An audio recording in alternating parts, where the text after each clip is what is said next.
오늘 함께 살필 주님의 말씀은 베드로전서 2장 9절 말씀입니다. 제가 봉독하겠습니다.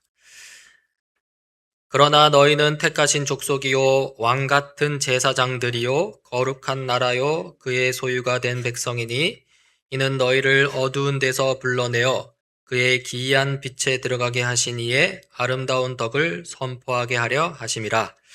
아멘. 네, 2025년은 벌써 뒤로 갔고요. 이제 2026년 새해가 벌써 또 밝았습니다.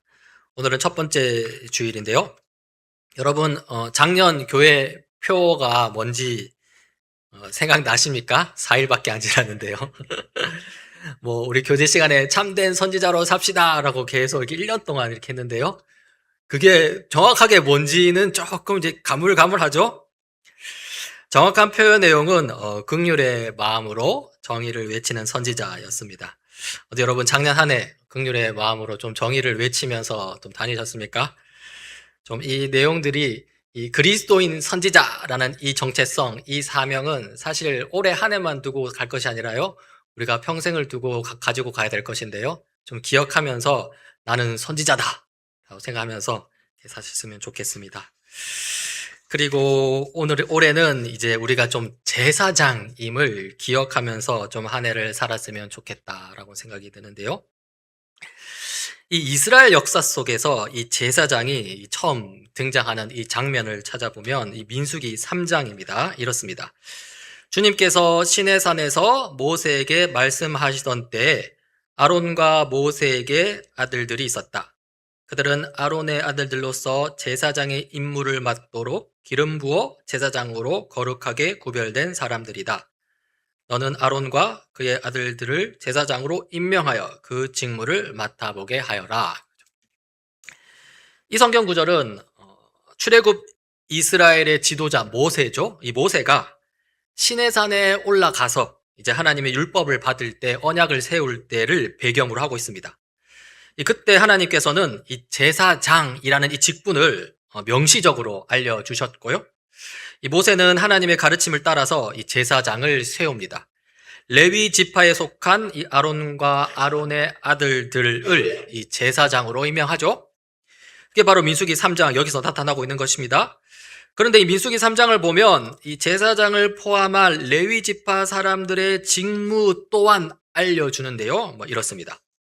주님께서 모세에게 말씀하셨다. 너는 레위 지파를 불러내어 그들을 제사장 아론 밑에 두게 하고 그를 돕게 하여라. 레위 지파 사람은 성막에서 봉사하는 사람들로서 아론과 온 회중이 회막 앞에서 제사를 드릴 때 그 일을 돌볼 사람들이다. 이 레위 지파 사람들이 해야 할 일은요, 성막에서 봉사하고요, 성막에서 제사장 일을 돌보는 것입니다. 돕는 것입니다. 이때 제사장 일이라는 것은 제사를 드리는 것이겠죠. 이 제사장이 드리는 제사라는 것은 여러 종류가 있습니다. 화목제, 속죄제 여러 가지가 있는데요. 하지만 가장 중요한 제사는 이 속죄 제사라고 할 수 있습니다. 동물 희생 제사이죠. 이스라엘 백성의 죄를 대신해서 이 동물을 제물로 바치는 것입니다. 이렇게 하여서 이 백성의 죄를 속하고요, 그리하여 이 하나님과의 관계를 회복하는 것입니다. 그래서 정리해 보면요, 성막에서 일할 사람이 있습니다. 성막에서 일하는 사람은 레위 지파 사람들로만 구성되어 있습니다.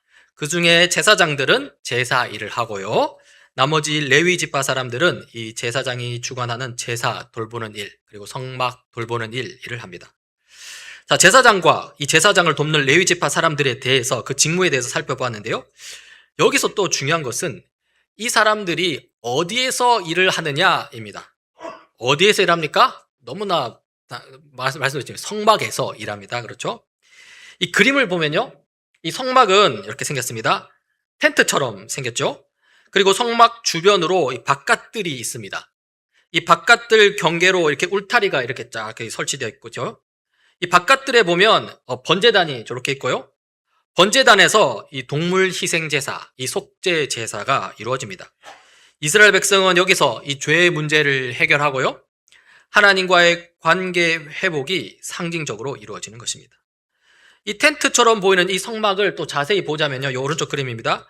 이 휘장, 보라색, 약간 보라색이죠. 이 휘장을 가운데를 두고서 지성소와 성소로 나뉩니다. 그렇죠? 지성소를 보면 또 저 안에 이 언약궤라는 이 언약궤가 놓여 있습니다. 이 언약궤는 이 하나님을 상징하고요. 따라서 이 언약궤가 놓인 지성소는 하나님이 계신 장소, 하나님의 임재를 상징합니다.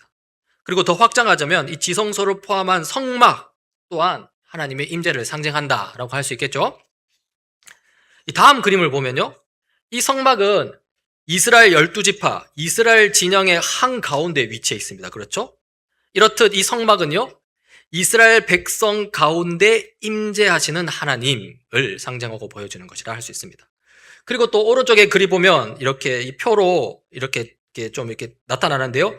이스라엘 12지파가 이 성막 주위로 쭉 둘러싸여 있고요. 그런데 보면 이스라엘 12지파보다 더 접근한 지파가 보이죠? 바로 레위 지파 사람들입니다.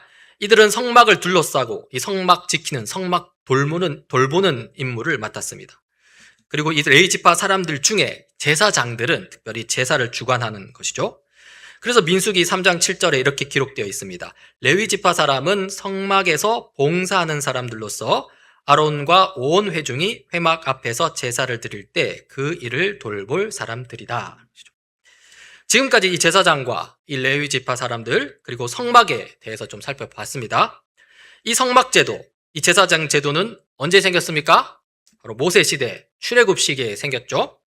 그런데요, 이 성경을 좀 멀리서 넓게 보면요, 이 성막이라는 이 개념, 이 제사장이라는 이 직분 개념이 출애굽 모세 시대 이전에 이미 나타나고 있음을 우리가 볼 수 있습니다. 여러분, 성막은 하나님의 임재를 상징한다고 그랬습니다. 이 모세가 성막을 완성했을 때 이 출애굽기 40장의 묘사입니다. 이렇습니다. 이렇게 모세는 모든 일을 다 마쳤다. 그러니까 성막을 완성했다는 거죠. 그때 구름이 회막을 덮고 주님의 영광이 성막에 가득 찼다. 이것은 하나님께서 성막에 임재하셨다는 것이고요. 이런 말씀을 근거로 우리는 이 성막이 하나님의 임재를 상징한다라고 말하는 것입니다. 자, 한편 이 제사장을 비롯한 레위 지파 사람들은 성막에서 봉사하는 사람들입니다. 이것은 아까 민수기 3장 7절을 통해 이미 살펴보았습니다. 레위 지파 사람은 성막에서 봉사하는 사람들로서 아론과 온 회중이 회막 앞에서 제사 드릴 때 그 일을 돌볼 사람들이다 라고 했죠. 여러분, 이렇게 하나님의 임재를 상징하는 성막이 있고요. 그리고 이 제사장을 비롯한 레위 지파 사람들로 구성된 이 성막 봉사자들이 있습니다. 이들은 출애굽 모세 시대 때 명확히 볼 수 있는데요. 그런데 이 개념을 우리는 창세기에서도 찾아볼 수 있습니다.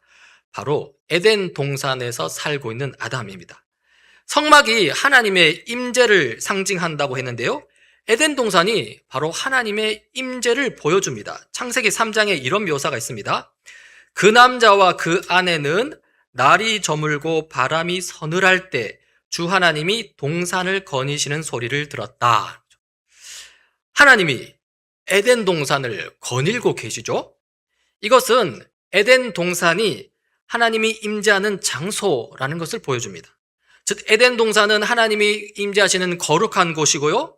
하나님의 임재를 상징하는 성막, 특히 거룩한 지성소와 직접적으로 매칭이 됩니다. 뿐만 아닙니다.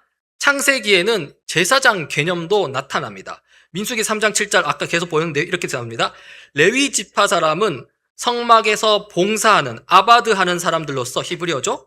아론과 온 회중이 회막 앞에서 제사를 드릴 때 그 일을 돌볼 샤마르 할 사람들이라고 했는데요. 그런데 창세기 2장에 보면 이렇게 아까 이 아담을 민수기 3장 7절의 성막 봉사자와 유사하게 묘사하는 것을 볼 수 있습니다. 이렇죠? 주 하나님이 사람 아담을 데려다가 에덴 동산에 두시고 그곳을 경작하며 아바드하며 돌보게 샤마르하게 하셨다. 민수기 3장과 그러니까 창세기 2장에서 히브리어 동사 아바드, 봉사하다, 경작하다, 그리고 샤마르, 돌보다, 지키다가 동일하게 사용되는데요. 이 제사장을 비롯한 성막 봉사자들이 성막을 위해 아바드하고 샤마르 한다면요, 아담은 에덴 동산을 위해서 아바드하고 샤마르 한다는 것이죠.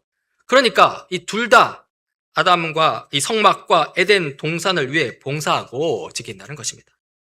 이렇게 비교를 하게 되면요, 최초의 성막은 어쩌면 에덴 동산이다 라고 할 수 있는 것이고요, 최초의 성막 봉사자, 그 중에 최초의 제사장은 바로 아담이라고 할 수 있는 것입니다.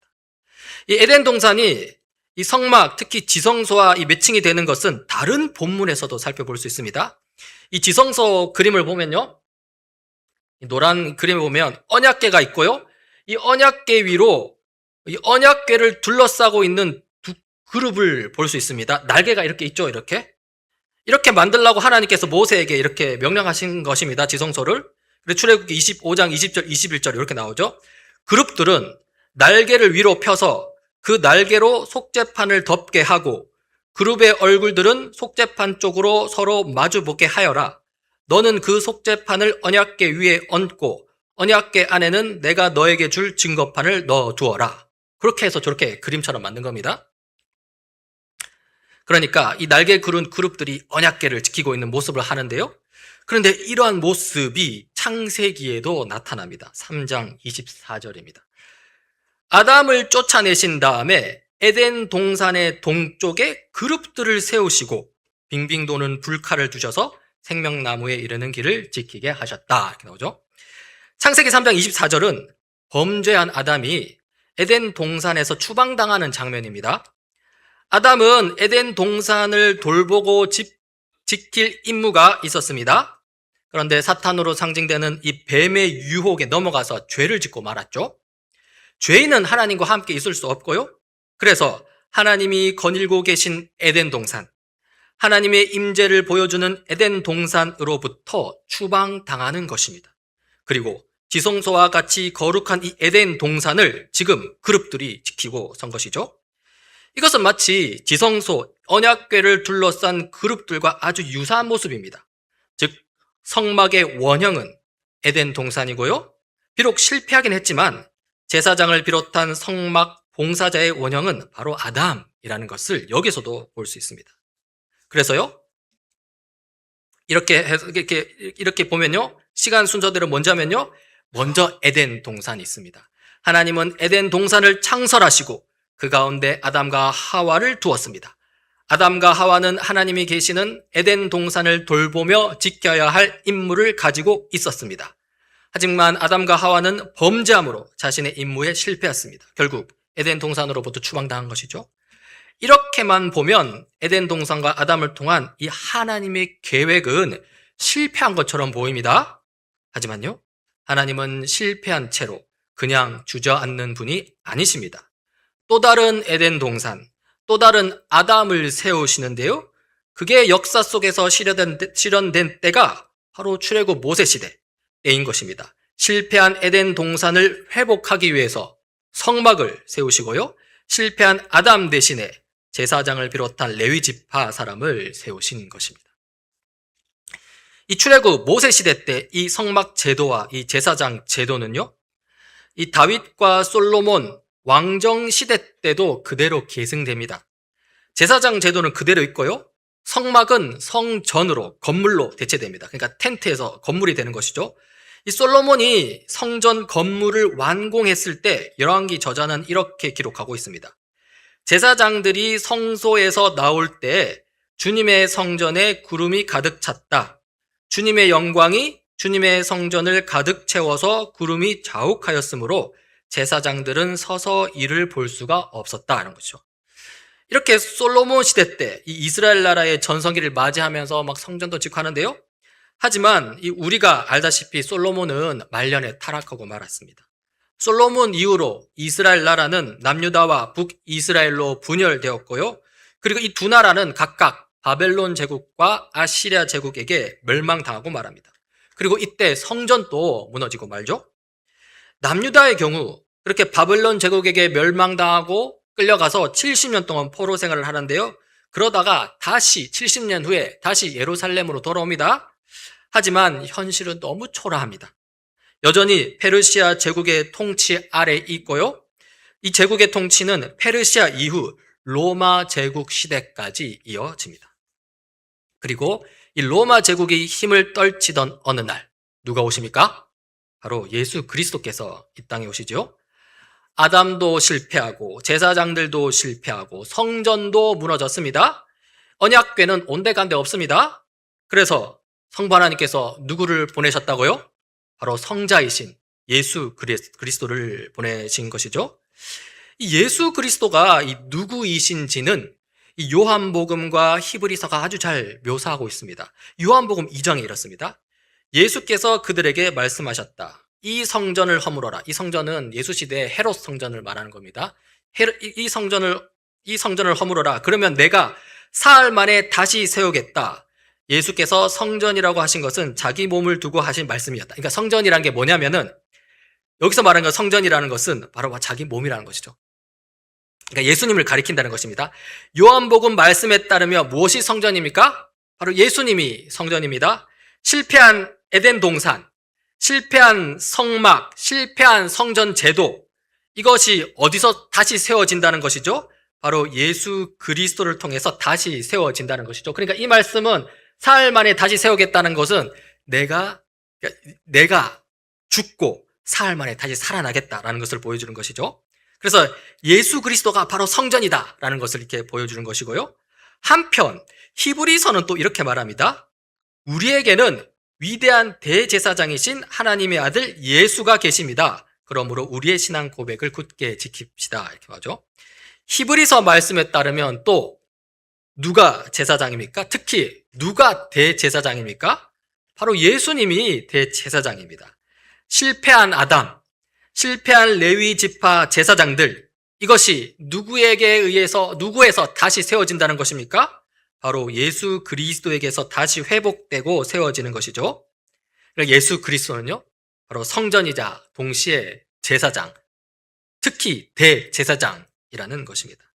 다시 말해서 예수님을 통해서 에덴 동산과 성전이 회복되고요, 예수님을 통해서 아담의 임무와 제사장 직분이 회복됩니다. 또 구체적으로 말해서 하나님의 아들이신 이 예수님은요, 자신이 이 땅에 내려오심으로써 하나님이 이 땅 가운데 임재하셨다는 것을 직접적으로 보여주셨습니다. 하나님의 아들이 이 땅에 오심으로써 하나님의 임재를 상징하는 에덴 동산이 회복되었음을 나타내셨고요, 하나님이 이 땅에 내려오셔서 거하심으로써 하나님의 임재를 상징하는 성전이 회복되었다는 것을 보여주신 것이죠. 또한 그리스도이신 예수님은요, 십자가에 못 박히심으로써, 그렇게 자기 백성을 위한 희생 제물이 되심으로써 아담의 실패를 전복시키고요, 그렇게 자기 백성의 죄를 속죄하심으로써 제사장의 직무를 완전히 이루어내셨습니다. 그리고 나서 예수님은 부활하시고 하늘에 오르시고, 그리고 지금 하나님 보좌 우편에서 우리를 위해 중보하고 계시죠. 자, 예수님은 하늘로 올라가셨습니다. 그렇죠. 지금 여기서는 예수님이 안 보이죠? 그렇다면 지금 여기에 성전은 어디에 있고 제사장은 어디에 있겠습니까? 부활하신 예수님이 하늘을 올라가셔서 더 이상 안 계시니까 성전도 없고 제사장도 없는 것입니까? 그렇지 않습니다, 여러분. 사도 베드로는 이렇게 말합니다. 살아있는 돌과 같은 존재로서 여러분도 집 짓는 데 사용되어 신실한 집, 성전이 됩니다. 그래서 여러분은 예수 그리스도로 말미암아 하나님께서 기쁘게 받으실 신령한 제사를 드리는 거룩한 제사장이 되십니다. 사도 베드로에 따르면요, 우리 그리스도인이 바로 성전입니다. 우리 그리스도인이 바로 제사장입니다. 사도 바울도 동일하게 그리스도인이 성전이자 제사장이라고 말합니다. 이렇습니다. 여러분은 하나님의 성전이며 하나님의 성령이 여러분 안에 거하신다는 것을 알지 못합니까? 이 성경 구절에 따르면 그리스도인은 성전입니다. 뿐만 아닙니다. 제사장을 보여주는 구절도 있습니다. 여러분의 몸을 하나님이 기뻐하실 거룩한 산 제물로 드리십시오. 대제사장이신 예수 그리스도께서 십자가에서 자신을 제물로 바치신 것처럼 우리 그리스도인도 제사장으로서 우리 자신을 제물로 바치라는 것이죠. 따라서 우리 그리스도인은 성전이자 제사장입니다. 한번 봅시다. 우리 그리스도인이 성전이라고 했는데요, 이 말의 의미를 다시 한번 봅시다. 성전은 무엇을 상징한다고 했습니까, 여러분? 하나님의 임재를 상징한다고 그랬죠? 하나님이 우리와 함께 계시다는 것인데요. 하나님이 여기에 계시면 여기에 여러분 어떤 일이 일어나겠습니까? 하나님이 여기에 계신 바, 이 여기가 하나님의 뜻이 이루어지는 방향으로 흐르겠죠? 다른 말로 하나님의 통치가 여기에 나타나겠죠? 즉 우리 그리스도인이 성전이라는 말은요, 우리 그리스도인이 거하는 모든 곳이 하나님의 통치가 실현되는 장소가 된다는 것입니다. 정말로 그렇습니다. 하나님의 뜻에 순종하는 그리스도인, 그런 참된 그리스도인이 있는 곳에는요, 하나님의 통치가 나타나기 마련입니다.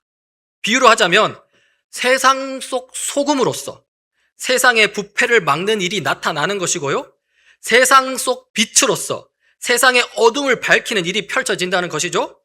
그리고 이것은요, 사실상 세상 모든 곳이 성전이 된다는 의미고요, 세상 모든 곳이 그리스도인을 통해서 성전이 되어야 한다는 의미입니다. 한편 그리스도인이 제사장이라는 말의 의미는 무엇일까요? 제사장의 임무는 무엇입니까? 성막과 성전을 지키고 성막과 성전에서 제사를 드리는 일을 하죠. 근본적으로 이 예수 그리스도께서 대제사장으로서 희생제물이 되셨고요, 그렇죠? 그리하여 우리를 위한 속죄 제사를 완전히 이루셨습니다. 우리는 더 이상 우리 죄 문제를 해결하기 위한 그런 희생 제사를 드릴 필요는 전혀 없습니다. 그러면 제사장으로서 우리에게 남는 임무는요? 뭐겠습니까? 제사인데요. 무슨 제사냐면 감사의 제사입니다. 그리스도의 희생 제사에 힘입어서 이제 우리는 감사의 제사를 드리는데요, 그 감사의 핵심에는 우리 구원을 위해 행하신 하나님의 큰 일들이 있고요, 거기에 대한 감사가 되는 것입니다. 그리고요, 하나님 행하신 큰 일들의 절정에 있는 십자가 복음이 있고요, 그 복음에 대한 기쁨이 바로 감사의 제사가 되는 것이죠. 이러한 감사와 기쁨의 제사는 우리 삶 구석구석으로 확장되는데요, 우리가 이웃과 맺는 관계가 감사의 제사가 되고요, 우리가 이웃을 위해 행하는 일터의 업무도 기쁨의 제사가 된다는 것입니다. 이렇게 기쁨의 제사, 감사의 제사는요, 세상 사람들로 하여금 그리스도인의 감사와 기쁨의 비결이 무엇인지 묻게 되고요, 거기서 세상 사람들로 하여금 하나님을 좀 보게 만드는 것이죠. 하나님이 도대체 무슨 일을 하셨길래 저렇게 감사와 기쁨의 삶을 사는지 그리스도인에게 묻게 만든다는 것입니다. 그래서 사도 베드로는 이렇게 말하는 것이죠. 여러분은 왕과 같은 제사장들입니다. 그래서 여러분을 어둠에서 불러내어 자기의 놀라운 빛 가운데로 인도하신 분의 업적을 여러분이 선포하는 것입니다. 왕과 같은 제사장으로서 감사와 기쁨의 제사를 드리며 하나님의 업적을 선포할 때 우리 그리스도인은요, 하나님과 세상을 연결시키는, 하나님과 세상을 잇는 제사장의 역할을 감당하게 된다는 것입니다. 그리고 이러한 감사의 제사를 통해서, 제사장 역할을 통해서 우리가 사는 이 세상을 하나님의 임재가 있는, 하나님의 통치가 있는 성전으로 회복시켜 나가는 것이죠. 그런데요, 여기서 질문이 생깁니다. 그렇게 감사의 제사로 하나님과 세상을 잇는 제사장 역할을 감당하는 게 과연 쉽냐는 것입니다. 그게 그렇게 간단한 문제가 아니라는 것입니다. 세상 속에서 그리스도인으로 살다 보면요, 상당히 많은 시련을 겪게 되고요, 어쩔 때는 자기 몸 하나 건사하기도 힘든 상황이 펼쳐질 때가 있습니다. 하나님께 영광은커녕 기껏해야 나 자신의 이 생존 문제로 허덕일 때도 있는데, 그럴 때 감사의 제사가 어떻게 가능하냐는 것입니다.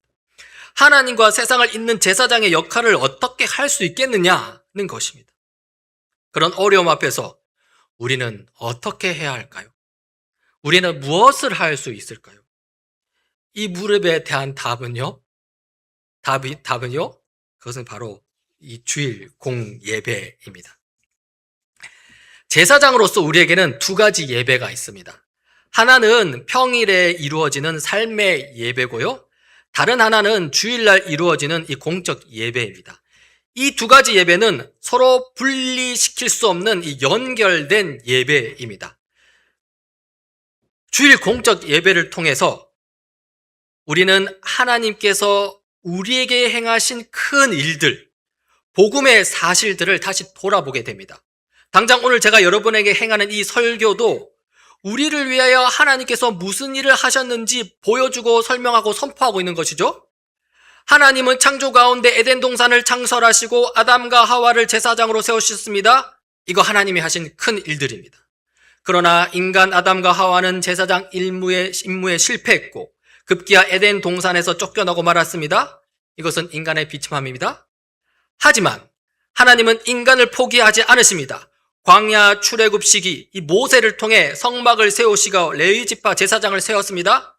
그리고 뒤이어서 가나안 왕정 시기 다윗과 솔로몬을 통해 성전 건물을 세우시고 또 레위 지파 제사장을 그대로 인정하셨습니다.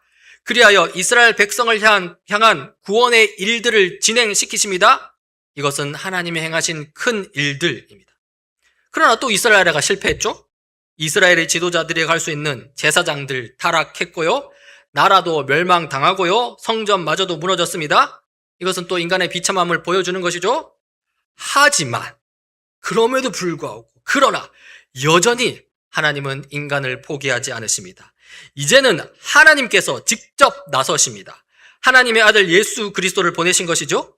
예수 그리스도는 성전이 되시고 대제사장이 되셨습니다.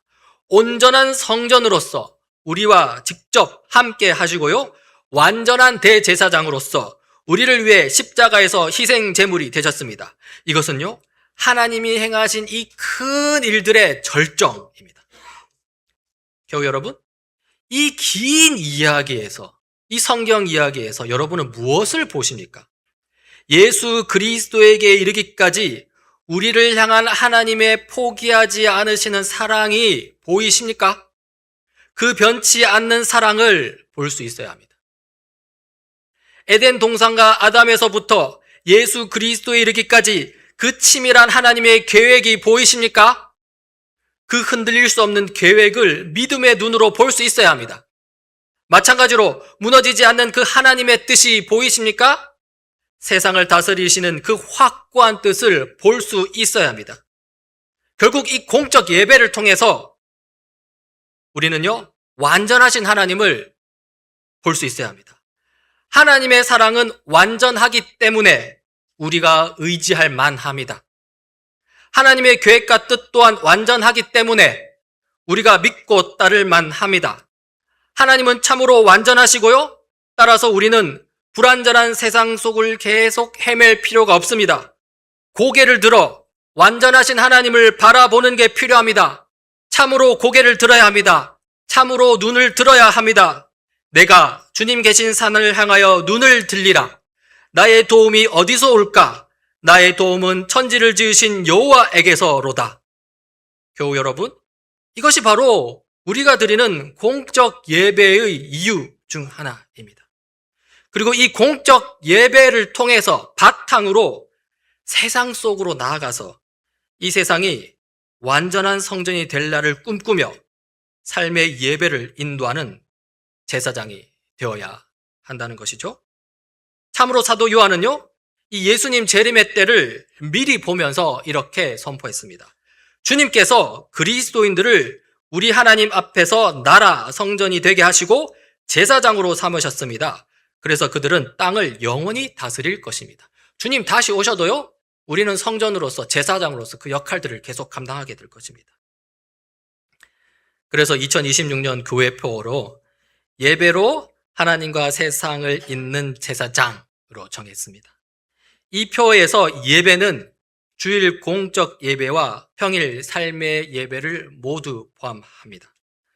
우리 모두가 이 주일 공예배를 힘입어서 평일 삶의 예배를 통해 하나님과 세상을 잇는 제사장, 세상을 향해 하나님의 놀라운 업적을 선포하고 세상을 하나님께로 인도하는 제사장, 그런 기쁨의 예배를 드리는 참된 제사장 되기를 간절히 소망합니다.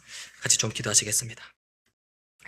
하나님 아버지, 주님께서 우리를 위하여 이루신 구원의 큰 일들을 돌아봅니다. 참으로 주님은 신실하셔서 우리를 끝까지 책임지십니다.